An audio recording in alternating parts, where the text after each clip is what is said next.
This past Friday, we had the funeral for our beloved church member, Dot Wallace, who will be greatly missed by us.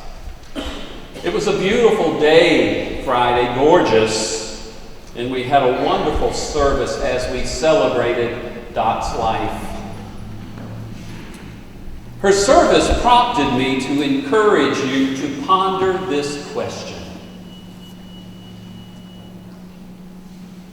What would you like the minister or anyone else who may be asked to say something to say about you at your funeral? How do you think it would go? I mean, besides he was a big Braves fan or she liked to go to the theater, what would you like the speakers to say in regards to you and what your life was about? The essence of you. Would it be clear to people so they would know what to say?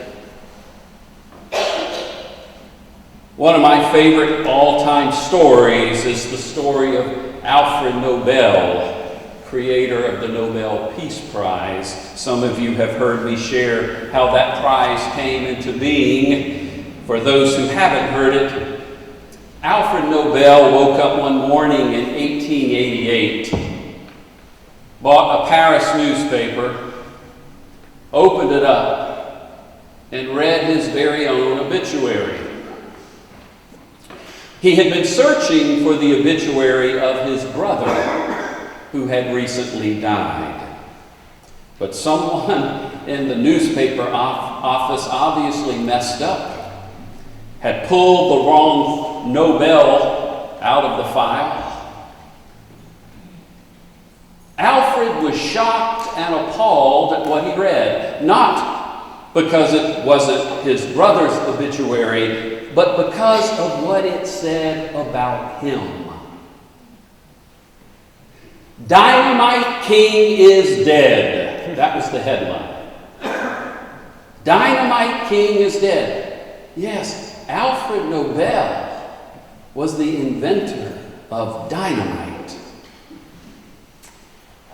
But this scientist was a peace-loving man. He had only meant for dynamite to be used in positive ways, in good ways, in constructive, in building things, building roads and bringing down mountains. But unfortunately, its primary use came to be weaponry in destroying things, destruction. So after reading his obituary, Alfred decided that he would dedicate the rest of his life to letting people know that he was not someone who was interested in destroying lives, but someone who believed people needed to learn how to live with each other. He dedicated the rest of his life working for peace.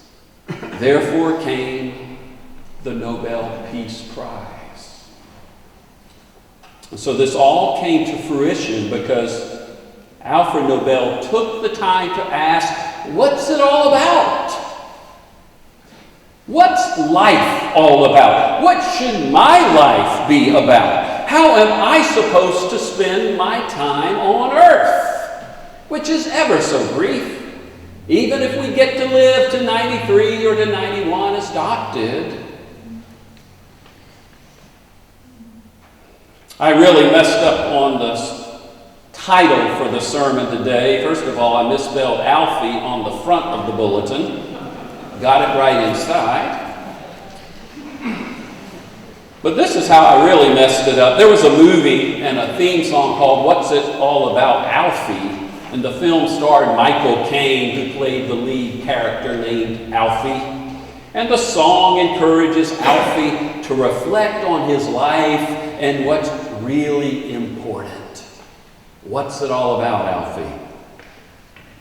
But since the lead example in this sermon was about a man named Alfred, which is a two-syllable word that begins with the first three letters of Alfie, I should have titled it, What's It All About, Alfred? I blew it, but at least you got to hear how clever it was. But that was an accident, one of those wow things. Well, Alfred Nobel figured out what it was all about. It's about peace, it's about love, it's about harmony, it's about the golden rule. Treating others as you would like to be treated. And this is what Jesus told his disciples. It's one of the last things he said to them before he was arrested and killed. It was the night he washed their feet. A new commandment I give you, to love one another. As I have loved you, so now you must love one another. This is how people will know that you are one of my disciples, that you love one another. In other words, when someone gets up to speak about you at your funeral, what Jesus wants them to be able to say about you is that you loved. And that you loved well. You loved your friends. You loved your enemies.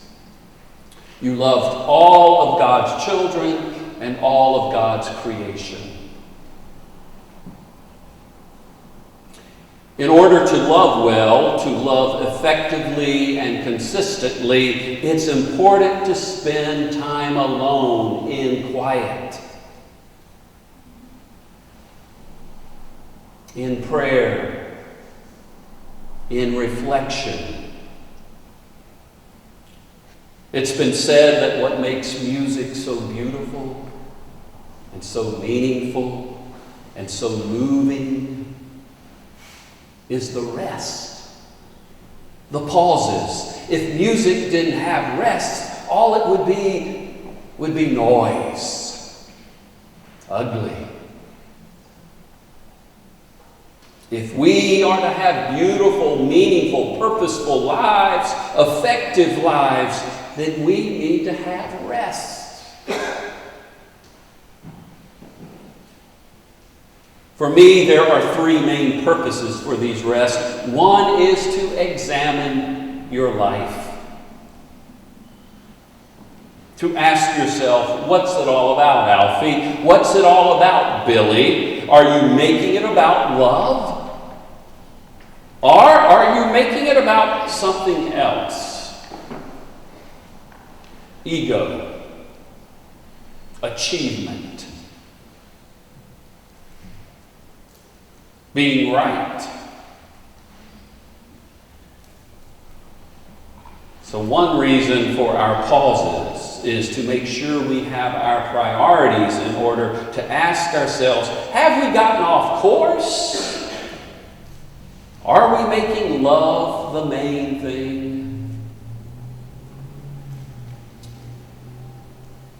The second reason I would suggest we need to pause and pray is so we can love effectively. Stress does a number on all of us. If I am overly stressed, I don't love well. I turn into a Mr. Hyde. And this is probably true for you too. Because stress affects all of us. We don't love as well when we are stressed out. We tend to get in survival mode. We become defensive instead of open and vulnerable and giving.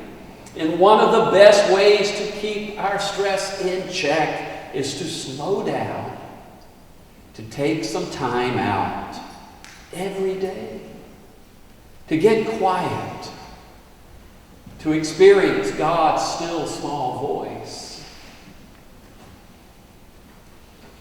Our electricity went off last night. I'm sure it happened to some of you. It happened at our house around 8:30 due to the big storm we had yesterday. It was pitch black in our house other than a lantern and a couple of candles we had burning. Our 5 dogs were going crazy due to the thunder.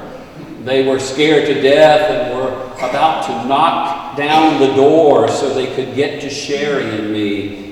We didn't have them outside, but in the room. But in the room we keep them in. They were about to knock down the door to come join us. We decided to let them come into a room they don't normally get to go into. After a while, Sherry went on to bed, and I stayed in the room with the dogs, hoping the electricity would come on so I could do this sermon.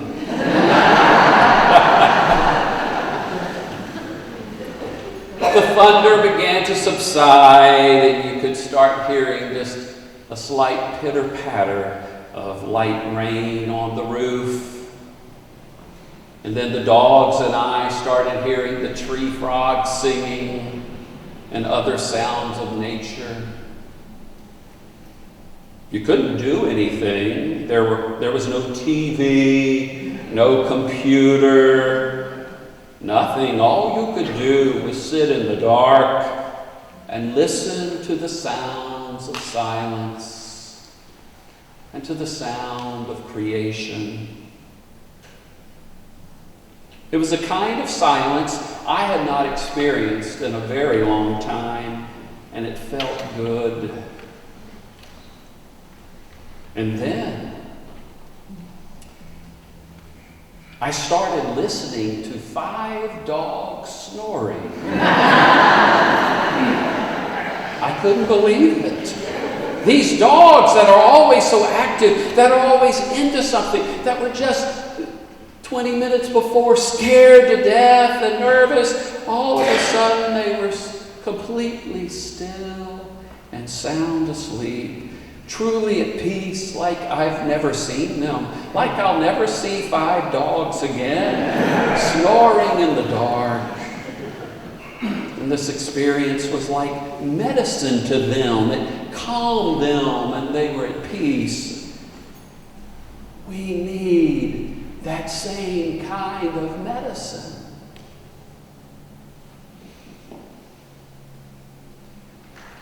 The third reason we need to take time to pause and reflect and pray is to connect to our source, our Creator. Psalm 46 says, "Be still and know that I am God." We are not human beings searching for a spiritual experience. We are spiritual beings having a human experience. Our essence is spirit. So as spiritual beings, we need to refuel and connect with the source of spirit, the great spirit, the one of mystery and power. And getting your true self, your spirit, in touch with the great spirit will not only refuel you, it will help you realize that every one of us is spirit, a soul, a child of God. Even those we call enemy, it will help you love more effectively. We all need moments of stillness, of silence, of prayer every day in order to ask ourselves, what's it all about? We need them in order to deal with stress. We need them to be able to connect to the source. We need them in order to love better. You know it. I know it. The question is, will we do it? It takes self-discipline. No one can do it but you. So I encourage you to make it happen. When the electricity went off last night, I was about halfway through the process of writing this sermon. The electricity never came back on. In fact, it's still off right now. I think they've said it will be on by sometime by 10 tonight. So the sermon is a little shorter than usual. But it's a bit ironic that as I'm writing a sermon about our need to take time out to be still, to be quiet, to reflect so that we can love better, I was forced to do so. But the good news is that I can tell you that it works. Last night, as I communed with God and with nature in the stillness of the night, I felt the tension go out of my body. I felt one with God and one with creation. I felt as though I could love better. I felt that I could be a better instrument of God's peace. Because I was at peace. Just ask the dogs. Because it wasn't long before I was snoring along with them. Amen and amen.